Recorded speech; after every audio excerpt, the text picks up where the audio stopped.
Hello बच्चों, welcome back to the online platform of MGCI in Fighter 2.0 series, the series for the perfect score in biology. बच्चों, इस series में हम लोग पढ़ रहे थे अभी लोकोमोशन एंड मूवमेंट, जिसमें we have reached up to the mechanism of muscular contraction और आज उस मैकेनिज्म को हम और डिटेल में देखेंगे. Let's start. चलिए, कल मैंने आपको मैकेनिज्म ऑफ मस्कुलर कॉन्ट्रैक्शन का एक इंट्रोडक्शन जो है वो दे दिया था, जिसमें हमने क्या किया था एक बार और मैं आपको रिवाइज करवा देती हूं. हमने देखा था कि जो मस्कुलर कॉन्ट्रैक्शन की प्रोसेस है, the process of muscular contraction will be initiated. ये कब स्टार्ट होगी? ये स्टार्ट होगी जब सीएनएस से आने वाला एक न्यूरॉन, इस तरीके से एक स्ट्रक्चर बनाया था हमने मोटर न्यूरॉन का, है ना, और ये हमने बता दिया था कि this was our neuron coming from the CNS. तो ये सीएनएस से सिग्नल को लेकर आने वाला ये neuron, this neuron will be called as the motor neuron. और ये जो मोटर न्यूरॉन है, ये मोटर न्यूरॉन एक मसल फाइबर तक सिग्नल लेकर पहुंच जाएगा. ठीक है, तो ये स्ट्रक्चर क्या हुआ हमारा? This is the muscle fiber. तो सीएनएस से आने वाला motor neuron plus muscle fiber, this complete structure is called as the motor unit. क्या बोला जाता है इसे? This is called as the motor unit. और जो जंक्शन है, the junction of motor neuron with the skeletal muscle, this is called as motor end plate, or it is also called as neuromuscular junction. क्या कहा जाता है इसे? Motor end plate और neuromuscular junction. Neuromuscular junction is also called as NMJ. क्या कहा जाता है इसे? NMJ, neuromuscular junction. तो जब ये सीएनएस से आने वाला मोटर न्यूरॉन सिग्नल लेकर जाएगा to the surface of the any muscle fiber, तब हम इस स्ट्रक्चर को बोलते हैं this is called as the motor end plate. और तभी यहां पर मस्कुलर कॉन्ट्रैक्शन जो है वो इनिशिएट हो पाएगा. क्लियर है? अब इसकी डिटेल हम देखते हैं. देखिए, कल एक चीज और देखी थी हमने कि ये एक स्ट्रक्चर होता है called as the synaptic knob. Synaptic knob के अंदर प्रेजेंट होते हैं सिनेप्टिक वेसिकल्स. वेसिकल्स के अंदर फिल्ड होता है chemical called as the neurotransmitter. कौन सा केमिकल होता है? न्यूरोट्रांसमीटर. एक बार थोड़ा सा और हम इसको मैग्नीफाई करके देखते हैं. देखिए, ये हमने क्या बना लिया? This is called as the synaptic knob. Synaptic knob के अंदर हमने क्या बनाए? Synaptic vesicles. इन्हें क्या नाम दे दिया जाएगा बच्चों? These are called as synaptic vesicles. Synaptic vesicles के अंदर प्रेजेंट है इस तरीके के छोटे छोटे से structures. These are called as neuro transmitter. क्या कहा जाएगा इसे? These are called as the neuro transmitter. अब हम बनाते हैं मसल का सरफेस. थोड़ा सा नीचे बनाते हैं इसे.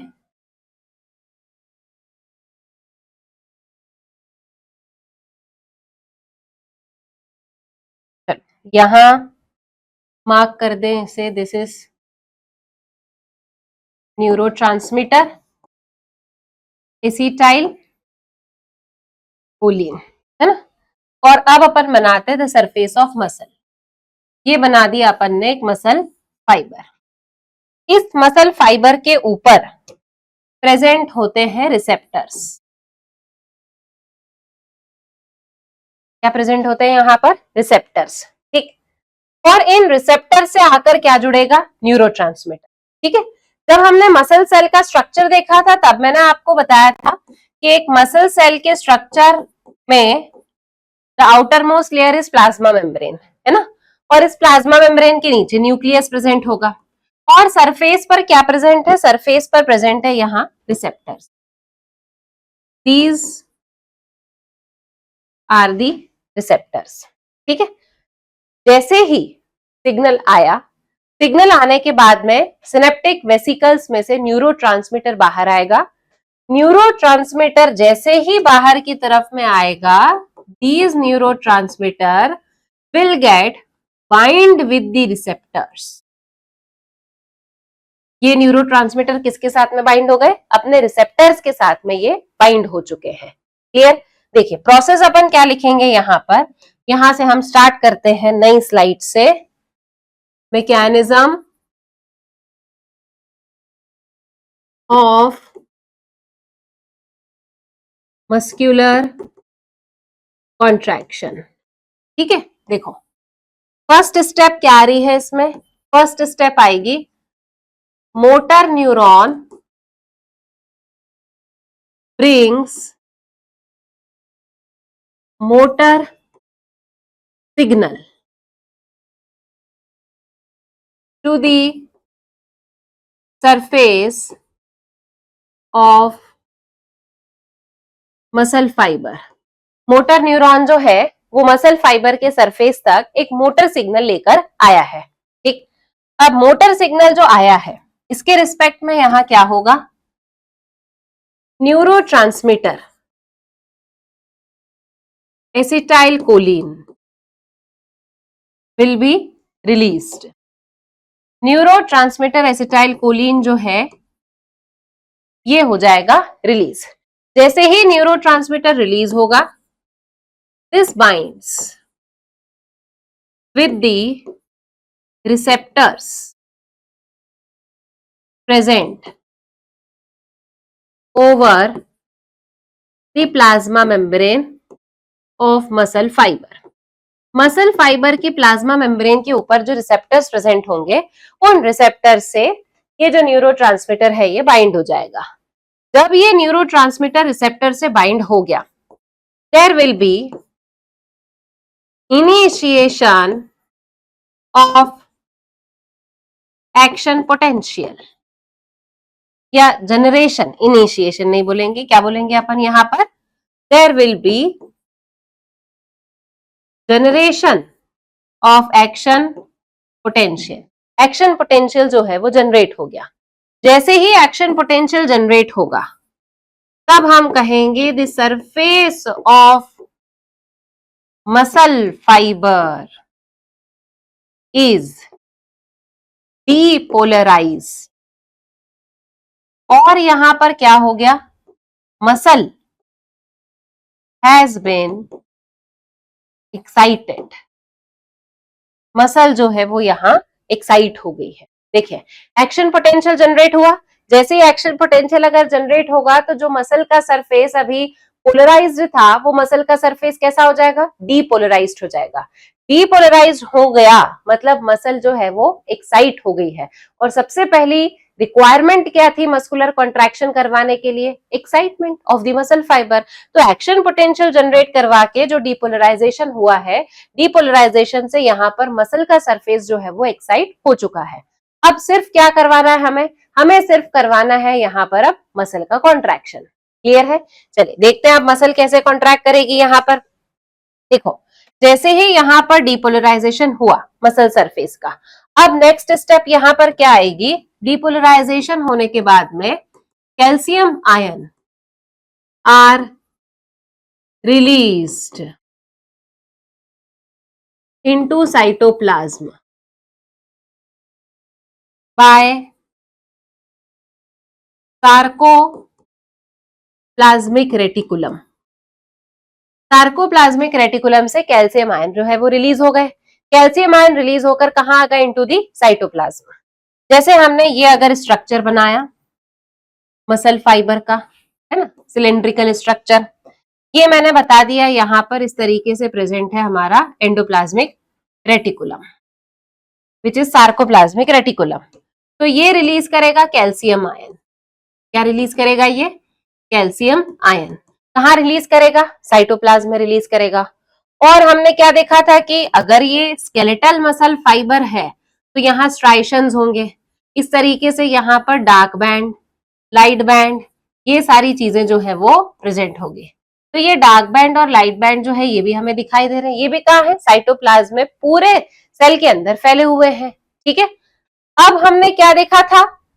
देखिए, ये बना दिया मैंने आपका एक डार्क बैंड। क्या बनाया बच्चों अपन ने? ये डार्क बैंड। इस तरीके से हमने पहले भी बनाया था dark band.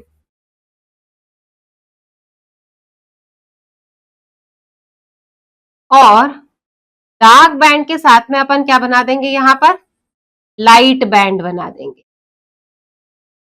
This is our dark band, और डार्क बैंड के साथ में यहां अपन बना देते हैं लाइट बैंड। ठीक, ये एक लाइट बैंड बना दिया और ये हमने दूसरा लाइट बैंड बना दिया, थिन फिलामेंट। सिमिलरली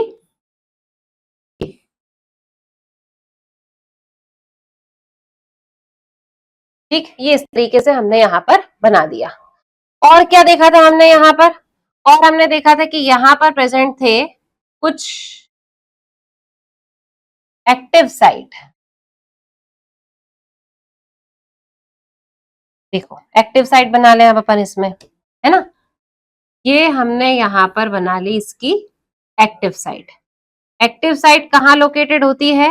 एक्टिन पर। तो ये एक्टिव साइट जो है वो हमने कहाँ बना ली? एक्टिन पर। इसमें ही बना देते हैं हम।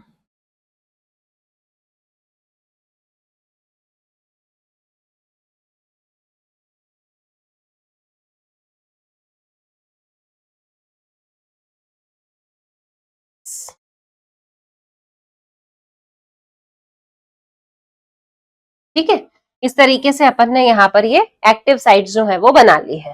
ठीक, इसे हमने मार्क कर दिया, these are the active sites. पर जब मसल रेस्टिंग स्टेज में होती है तब एक्टिव साइट जो है उस पर तो कोई पहरेदारी कर रहा है। कल बताया था मैंने आपको कि एक्टिव साइट पर नजर गड़ाए हुए कौन है? एक्टिव साइट पर नजर गड़ाए हुए है उसका भाई। क्या नाम है उसके भाई का? ट्रोपोनिन। तो रेस्टिंग स्टेज में ट्रोपोनिन जो है वो एक्टिव साइट पर बैठा रहता है। और यहां पर जो हमने ये स्ट्रक्चर बनाया है, इसके पास में क्या प्रेजेंट है? ये है इसका हेड, ये है इसका हेड। ठीक है, तो हेड जो है इसको इस एक्टिव साइट के साथ में बाइंड होना है, पर एक्टिव साइट जो है उसके साथ वो बाइंड नहीं हो सकता। क्यों नहीं हो सकता? ट्रोपोनिन यहाँ पर बैठ के चौकीदारी कर रहा है, तो ट्रोपोनिन को किसी न किसी तरीके से हटाना पड़ेगा।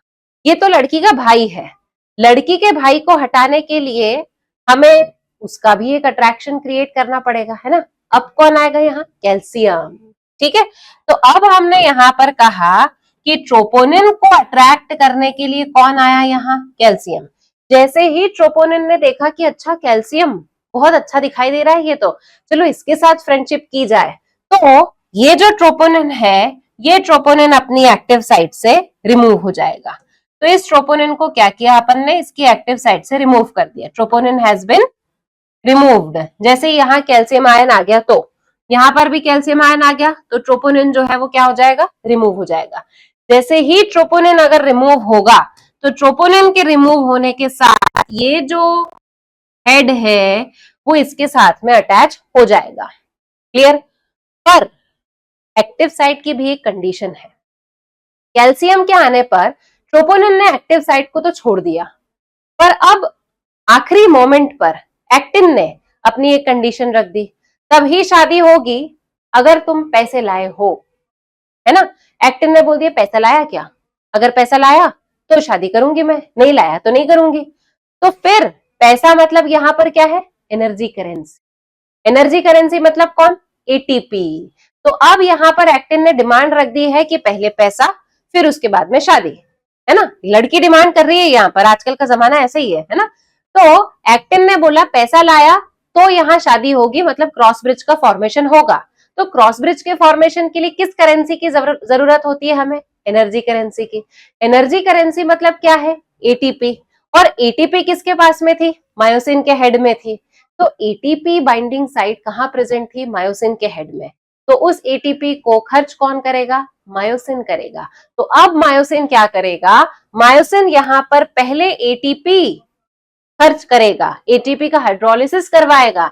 एटीपी का हाइड्रोलिसिस होने पर उसमें से एनर्जी बाहर निकलेगी, उस एनर्जी का यूज करके क्रॉस ब्रिज का फॉर्मेशन होगा। मतलब for the formation of cross bridge ATP hydrolysis is required. बिना एटीपी हाइड्रोलिसिस के क्रॉस ब्रिज का फॉर्मेशन बच्चों नहीं होगा। क्लियर है? ठीक, तो यहां पर पहले एटीपी का हाइड्रोलिसिस होगा, एटीपी हाइड्रोलिसिस से एनर्जी रिलीज होगी, एनर्जी रिलीज होने के बाद में ही यहां क्रॉस ब्रिज का फॉर्मेशन होगा। क्लियर? तो calcium ion is released into the cytoplasm by the sarcoplasmic reticulum. Calcium ion जैसे रिलीज होगा, अब इसके बाद में क्या होगा? अब इसके बाद में हम बोलेंगे कि troponin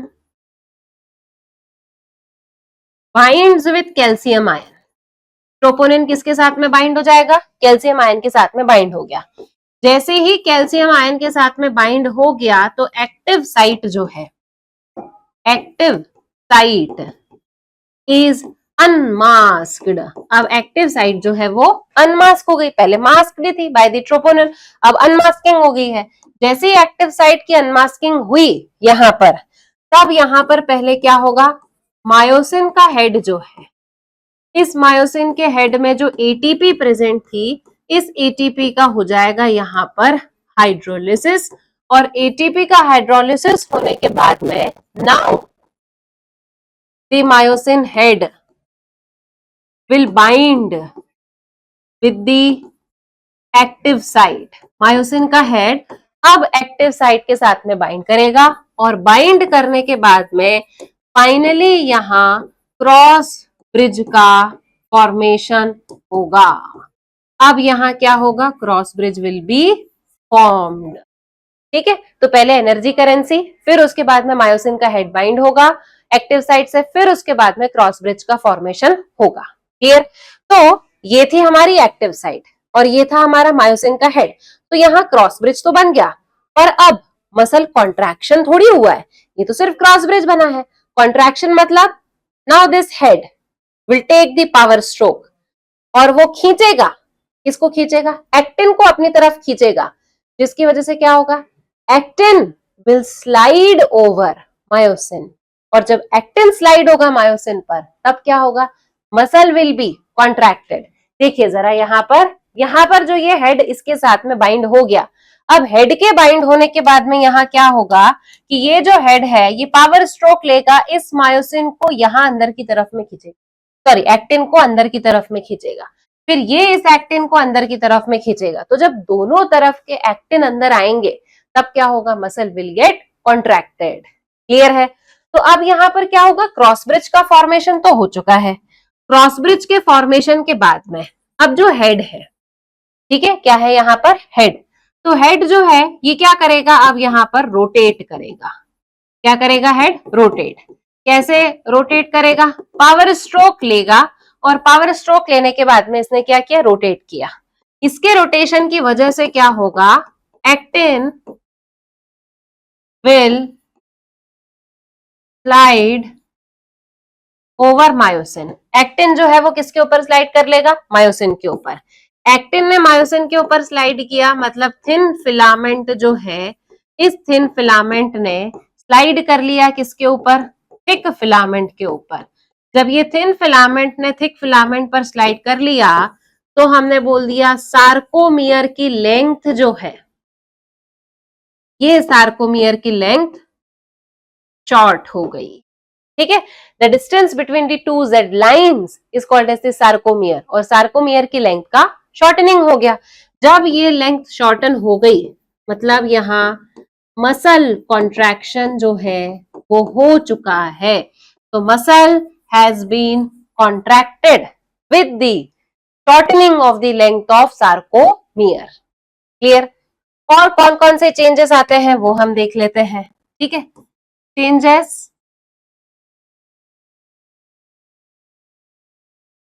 observed during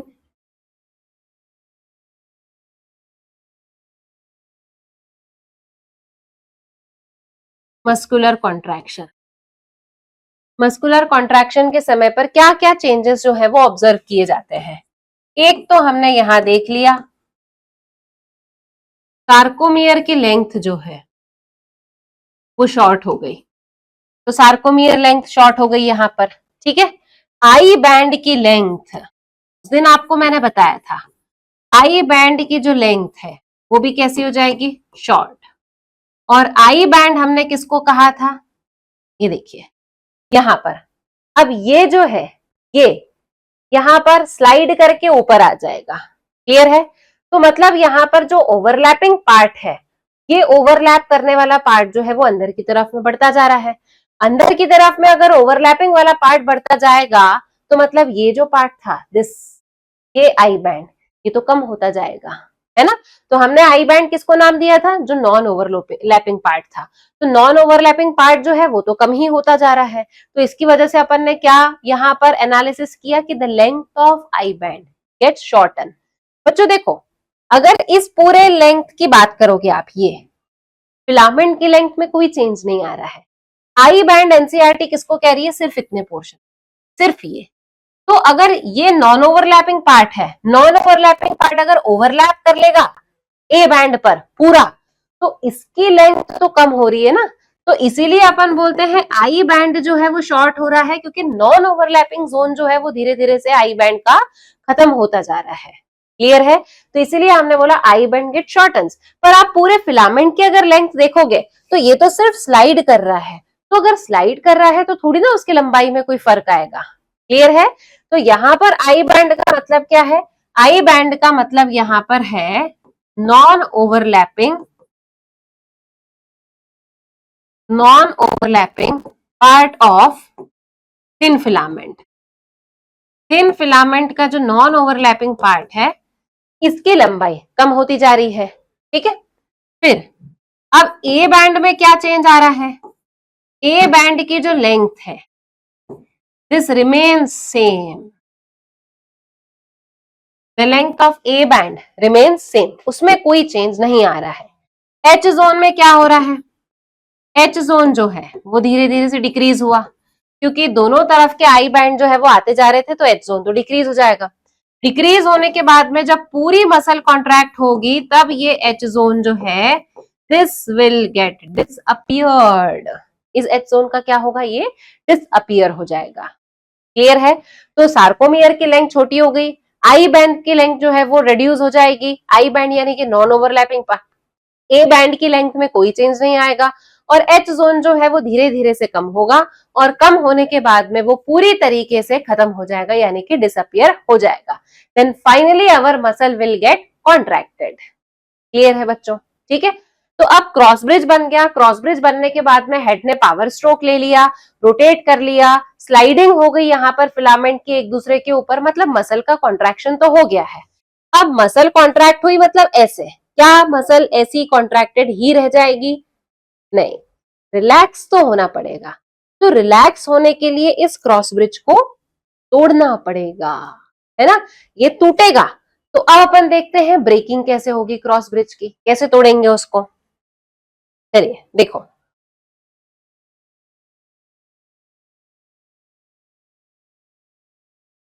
after muscular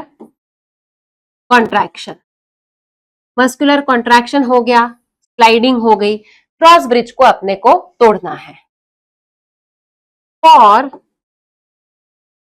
breaking cross bridge को तोड़ने के लिए क्या करना पड़ेगा, यहां पर इस क्रॉस ब्रिज को अगर हमें तोड़ना है तो तोड़ने के लिए हमें एटीपी जो है वापस से इसकी जरूरत पड़ेगी। ATP should get bound again to the head of myosin. ATP को फिर से मायोसिन के हेड से जुड़ना पड़ेगा, सिर्फ जुड़ना पड़ेगा, हाइड्रोलिसिस की बात नहीं कर रहे हम। क्रॉस ब्रिज बनाने के लिए हमने एटीपी का हाइड्रोलिसिस करवाया था, पर क्रॉस ब्रिज तोड़ने के लिए देखो बच्चों, जब हमने क्रॉस ब्रिज को बनाया था तब हमने क्या करवाया था, एटीपी का हाइड्रोलिसिस करवाया था। क्या करवाया था अपन ने, एटीपी का हाइड्रोलिसिस करवाया था। हाइड्रोलिसिस हुआ था मतलब यहाँ पर एनर्जी जो है वो बाहर आई थी, एनर्जी जो है वो लिबरेट हुई थी, उसको अपन बोलते हैं एटीपी हाइड्रोलिसिस, जहां पर एनर्जी लिबरेट हुई थी। अब एनर्जी लिबरेशन की वजह से क्रॉस ब्रिज का फॉर्मेशन हुआ, पर क्रॉस ब्रिज दोबारा बनाना है हमें। जब हाइड्रोलिसिस हो गया तब यहाँ पर बचा क्या, एडीपी बचा है इस हेड में, है ना। क्या प्रेजेंट था यहाँ पर, ये एक बॉक्स हो गया, ये दूसरा बॉक्स हो गया और ये तीसरा बॉक्स हो गया। तो ये क्या प्रेजेंट है यहाँ पर, एटीपी। जब यहाँ एटीपी का हाइड्रोलिसिस हुआ, एटीपी हाइड्रोलिसिस अगर अपन ने करवाया तो एक फॉस्फेट यहां से रिलीज हो गया और बचा क्या यहाँ, एडीपी, है ना। क्या बचा यहाँ, एडीपी। तो अब यहां से इसको हटा दो, एक एटीपी हमने हटा दिया तो क्या बच गया यहाँ, एडीपी बच गया। एडीपी है, पर this ADP should get converted into ATP for the breaking of cross bridge. तो यहाँ जो एडीपी है, इस एडीपी के साथ में हम एक नया फॉस्फेट जोड़ेंगे। क्या जोड़ेंगे अपन यहाँ पर, एक नया फॉस्फेट। ये नया फॉस्फेट कहां से लेकर आए अपन, डाइट से, जो हम खाते पीते हैं उसमें से एक नया फॉस्फेट लाके अपन ने इस एडीपी के साथ में जोड़ दिया। जैसे ही एडीपी के साथ में लाकर जुड़ा तब यहाँ क्या बन गया, एटीपी, यानी कि एक ट्रायंगल और आकर जुड़ गया यहाँ। तो ये फिर से क्या बन गया यहाँ, एटीपी। जैसे ही एटीपी जो है वो यहाँ बन जाएगा, एटीपी के बनने पर यहाँ पैरेलल में क्या होगा, क्रॉस ब्रिज जो है that is broken, cross bridge जो है वो टूट गया। Now this head will combine या bind with the another active site. अब ये जो हेड है वो दूसरी एक्टिव साइट के साथ में बाइंड हो जाएगा। क्लियर है बच्चों, ठीक है। तो ये प्रोसेस थी हमारी मस्कुलर कॉन्ट्रैक्शन की। क्या क्या देखा हमने, सबसे पहले सीएनएस से मोटर न्यूरॉन सिग्नल लेकर आया, सिग्नल लेकर आएगा, फिर उसके बाद में वो न्यूरोट्रांसमीटर रिलीज करेगा, मसल के सरफेस का एक्साइटमेंट होगा, एक्साइटमेंट के बाद में सार्कोप्लाज्मिक रेटिकुलम से कैल्शियम आयन रिलीज हुए, कैल्शियम आयन रिलीज होने के बाद में ट्रोपोनिन के पास गए, ट्रोपोनिन ने कैल्शियम आयन के साथ में बाइंड किया, एक्टिव साइट खुली, एक्टिव साइट की अनमास्किंग हुई, तो वहां पर मायोसिन का हेड एक्टिव साइट के साथ में जुड़ गया by the hydrolysis of one molecule of ATP. Clear. अब ये हेड जो है वो जुड़ गया, क्रॉस ब्रिज बन गया, हेड स्लाइड करेगा, रोटेट करेगा, तो मसल जो है वो कॉन्ट्रैक्ट हो जाएगी। मसल कॉन्ट्रैक्ट हो गई, अब क्रॉस ब्रिज को तोड़ना है, तो क्रॉस ब्रिज को तोड़ने के लिए क्या करेंगे, एटीपी जो है, जो जिसका हाइड्रोलिसिस हुआ था उसके बाद में सिर्फ जो एडीपी बचा हुआ था, that ADP should again get converted into the ATP. जैसे ही यहाँ ये एटीपी बन जाएगी वैसे ही क्रॉस ब्रिज जो हमारा बना हुआ था वो टूट जाएगा। क्लियर है बच्चों, ठीक है। तो ये प्रोसेस हो गई। अब मसल का रिलैक्सेशन कैसे होगा, मसल रिलैक्सेशन के लिए ज्यादा कुछ नहीं करना होता है। मसल रिलैक्सेशन कब होगा, एक तो हमने क्रॉस ब्रिज तो तोड़ दिया, अब क्रॉस ब्रिज टूटने के बाद में तो पॉसिबिलिटी है कि वापस से बन भी सकता है, पर उसको रोक दिया जाएगा। कैसे रोक दिया जाएगा, जो कैल्शियम आयन है, that calcium ion will be pumped back to the sarcoplasmic reticulum. Muscle तब तक कॉन्ट्रैक्टेड रह सकती है जब तक ये जो कैल्शियम आयन है वो सार्कोप्लाज्मिक रेटिकुलम वापस नहीं चला जाता। क्लियर है, तब तक मसल हमारी कॉन्ट्रैक्टेड रहेगी। जब ये कैल्शियम आयन वापस से सार्कोप्लाज्मिक रेटिकुलम में चला जाएगा तब हमारी मसल जो है वो रिलैक्स हो जाएगी। तो कैल्शियम आयन लौटकर वापस सार्कोप्लाज्मिक रेटिकुलम में आ गया, ट्रोपोनिन को याद आया, अच्छा मैं तो बहन की चौकीदारी कर रहा था, वापस चलो, तो ट्रोपोनिन वापस कहाँ आ जाएगा, उसकी एक्टिव साइट पर आ जाएगा, बैठ गया। अब मायोसिन को ट्रोपोनिन से अलग होना पड़ेगा, एक्टिव साइट से अलग होना पड़ेगा। तो मायोसिन एक्टिव साइट से अलग हो गया, क्रॉस ब्रिज पूरा टूट गया, मसल जो है वो अब रिलैक्स हो चुकी है। क्लियर है बच्चों, ठीक है। तो this was the process of the muscular contraction and muscular contraction will remain till the sarcoplasm till the calcium ions are not pumped back into the sarcoplasmic reticulum। जब उनका पंप बैक हो जाएगा तब हमारी जो मसल है वो पूरी तरीके से रिलैक्स हो जाएगी। क्लियर है बच्चों इतना, ठीक है। चलिए अब आगे हमें क्या देखना है, यहाँ पर एक छोटा सा टॉपिक हम देखेंगे called as the muscle fatigue. ठीक है, क्या देखने वाले हैं अब अपन यहाँ पर,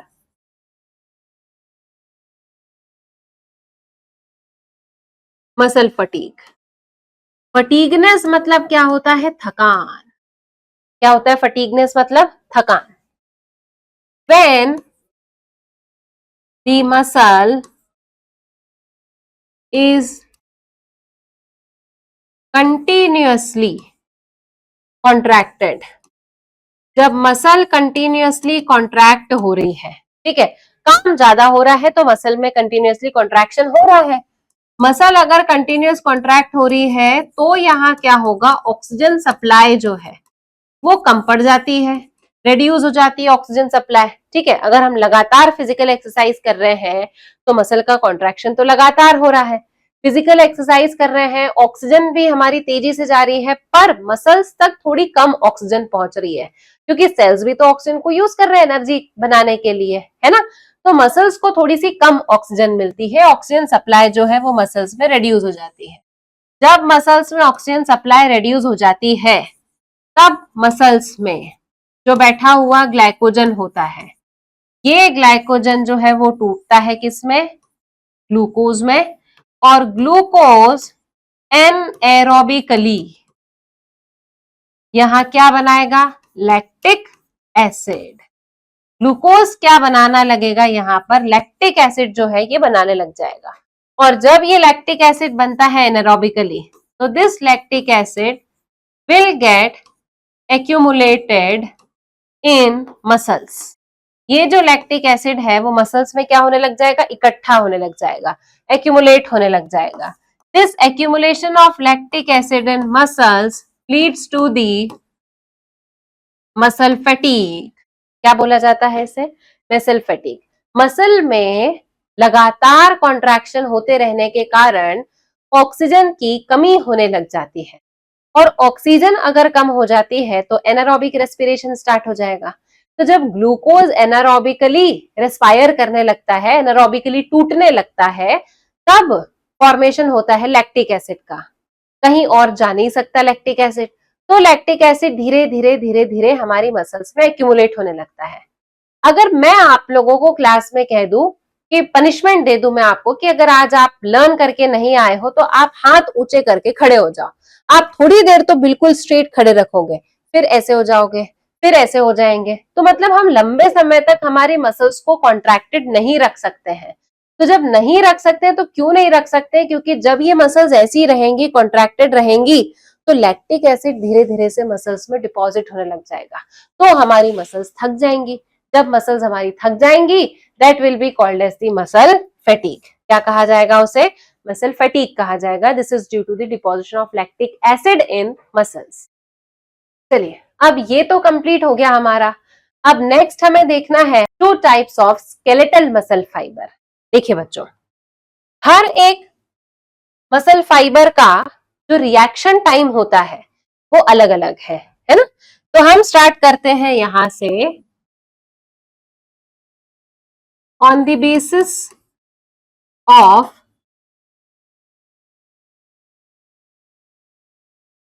reaction time of each muscle।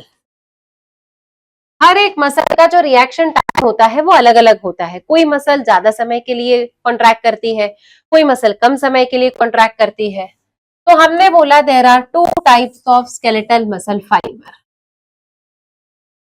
Are two types of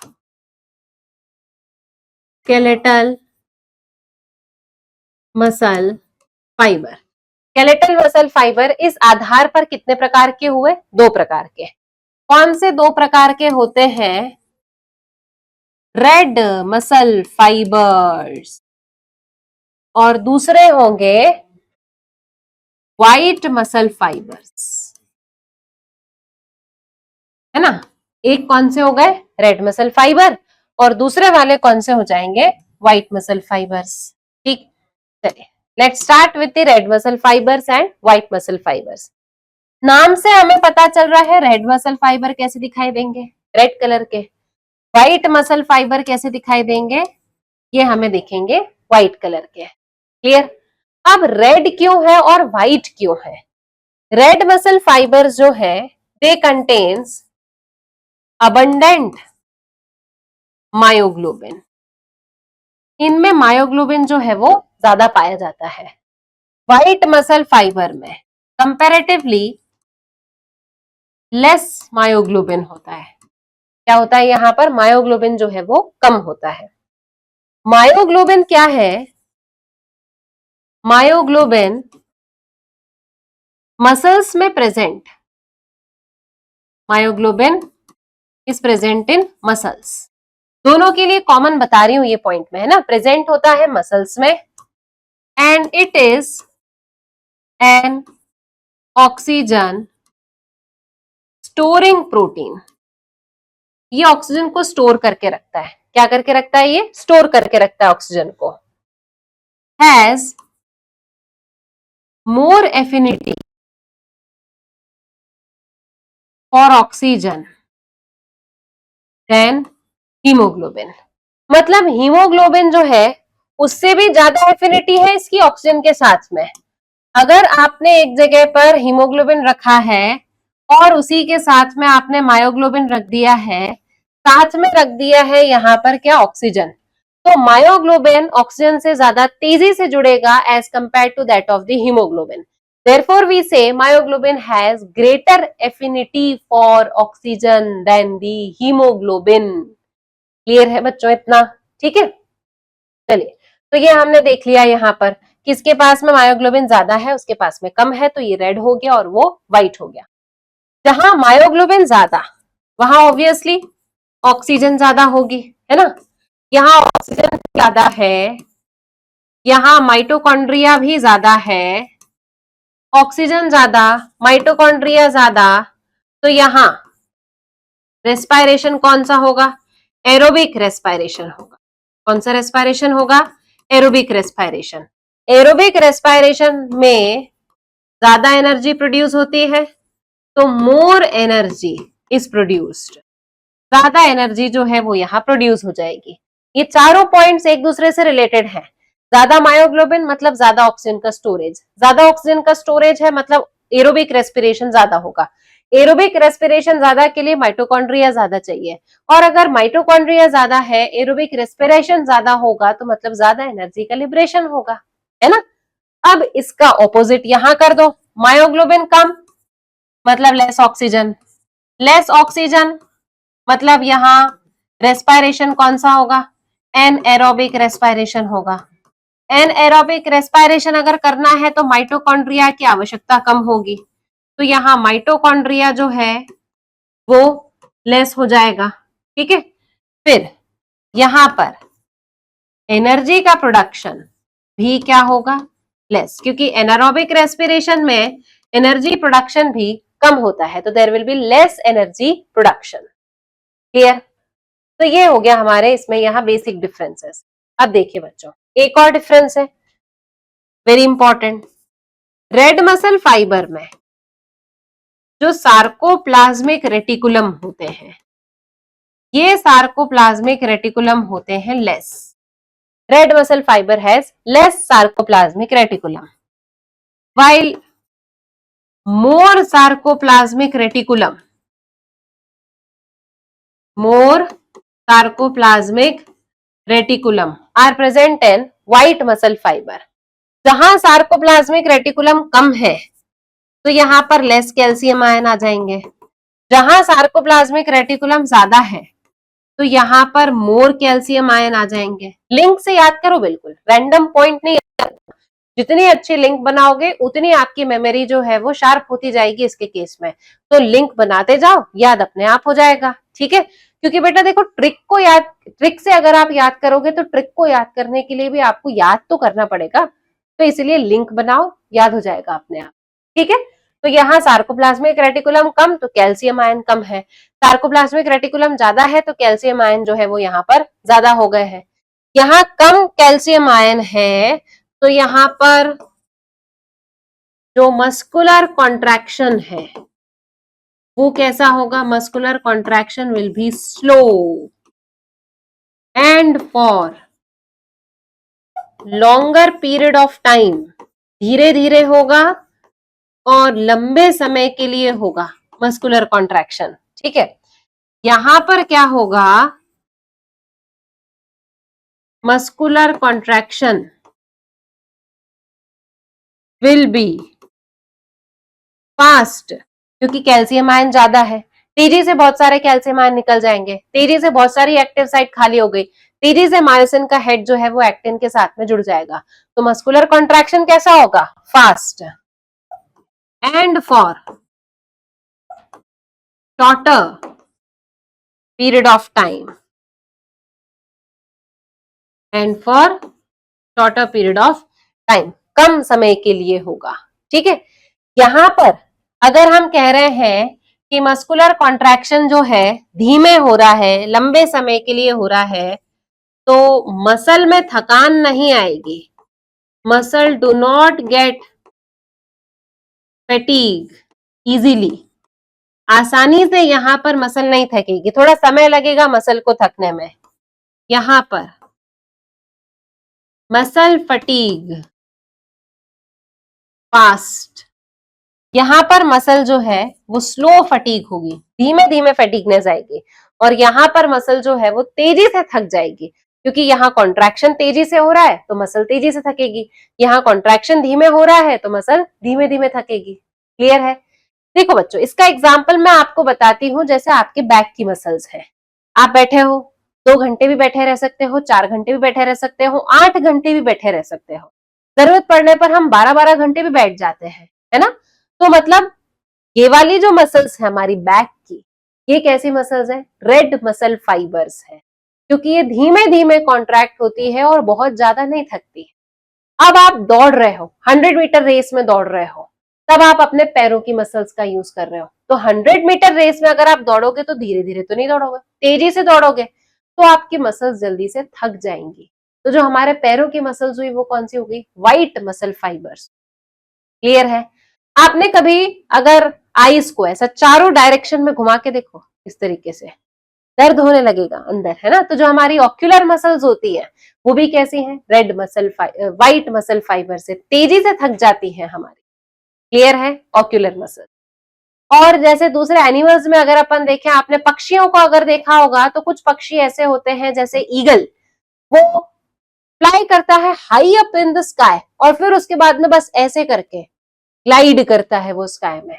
तो जो बर्ड्स की जो ग्लाइडिंग मसल्स होती है, ठीक है, जिसमें सिर्फ वो ऐसे ग्लाइड कर रहा है, ग्लाइडिंग मसल्स है, तो वो वाली मसल्स कौन सी होती है? वो वाली मसल्स होती है हमारी रेड मसल फाइबर्स, क्योंकि वो थक गया तो अब उसने सिर्फ क्या करना चालू कर दिया है? सिर्फ ऐसे उड़ना चालू कर दिया है।